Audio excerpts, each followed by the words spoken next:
Hey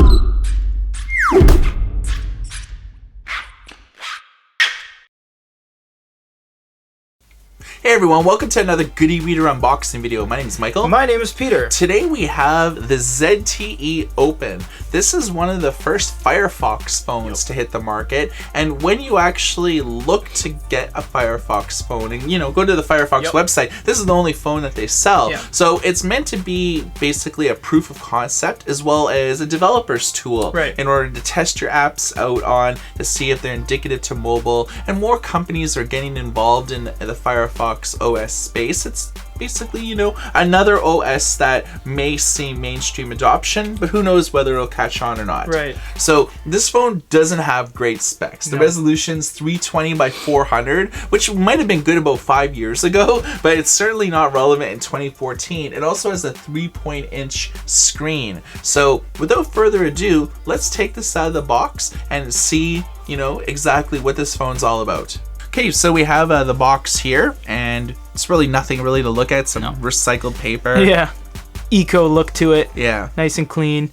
Now we should note the phone itself, as Michael told you, some specs. It's not spectacular. Think of this as a vessel for the Firefox OS rather than what the phone's hardware brings to the table, because it's not going to impress you. Yeah, like with all phones, you're gonna have your high end and you're gonna have your low end models. Yeah, and the only two colors this comes in is orange and blue. Yeah. So no blacks, no whites, no reds. This is pretty well the Firefox logo, black and orange. Yeah. Blue. Exactly. So here's the box, head to toe. There's that. Oh my god, it's so small. Look at that. So we'll put this aside for a sec and we'll explore the rest of the box.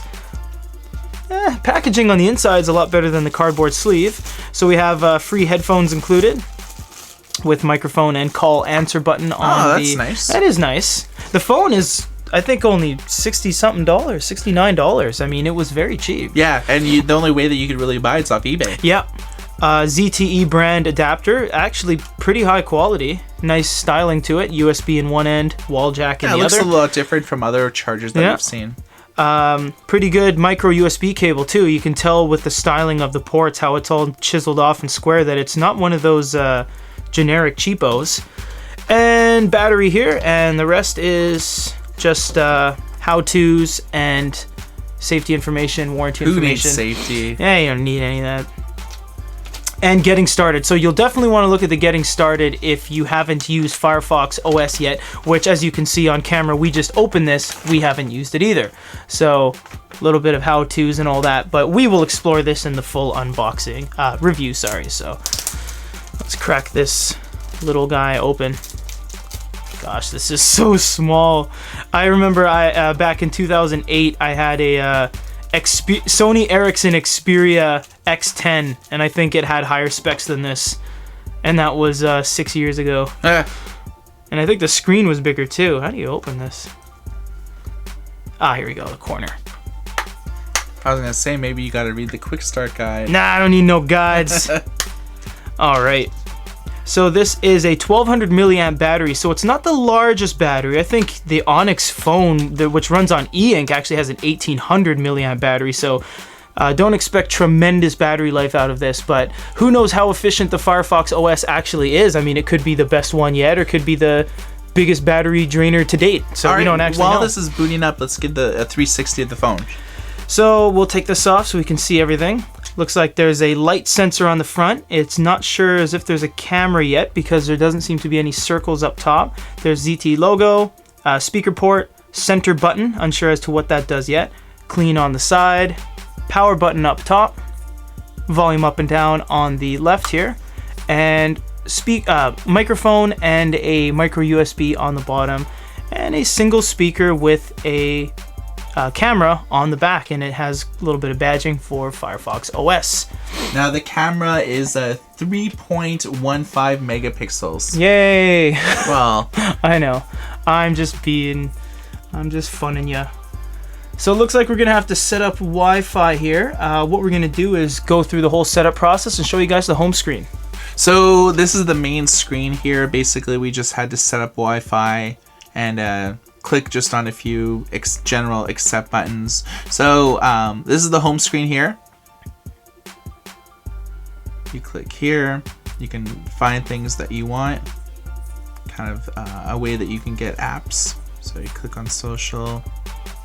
And if you notice, all the icons are circular rather than square like Android or BlackBerry. So it's kind of their theme. These are a lot of the apps that you can get here. So Facebook, Twitter, Google+, Tumblr. You can get Line, but not WhatsApp on here. And you could access the Firefox Marketplace to find content. It'll automatically update apps, which is kind of cool. So this is sort of what the store looks like here. SoundCloud, Twitter. All the major ones you'd expect on a new phone. Exactly. YouTube, Cut the Rope, Although etc. there's Line, but no WhatsApp. Yeah. So at the bottom here is your main functions, your phone, messaging, Firefox browser, camera, FM radio. Now, you can't take photos or look at photos or get videos or do music unless you have an SD card on here. And there's no SD card that comes with this because it's a $60 phone. Peter, you mentioned something different or something very interesting when we crack this phone open and we're entering passwords with the depth. Yeah, the depth of the screen is very sunken. You'll see right here that the screen is actually 2 or 3 millimeters beneath the glass surface. So as you're typing, you actually have a little bit of a depth perception problem because you almost look like you're about to hit the right letter on the keyboard, and then you're like, oh wait, I didn't, because my finger touched the glass digitizer before it actually met with where I thought the keyboard was. So it does actually pose a little bit of a problem, especially because it's on such a small screen. But again, this is just an unboxing and a first look of the OS. Let us know what you think about it. Do you think Firefox OS has any potential? Drop a comment below. And for GoodieReader.com, an unboxing of the ZTE Open. My name is Michael. And this is Peter. Everybody take care. Not a fan of the ZTE Open as a device, but I am a fan of Firefox OS because it has potential. As of right now, doesn't look that great, but it does have potential. It could be one of the next big OSs. It could be considered one of the big ones. So when people say, hey, you know, Android, iOS, BlackBerry, Firefox could be kind of the norm in a little while. They just need some refinement, but everything's there for them to kind of take off. They just have to go in the right direction. Keep watching our YouTube channel at youtube.com/GoodieReader. If you're watching this on another channel, 850 plus videos on that channel. Lots of giveaways, fielding requests every day. Keep on watching. Thanks a lot.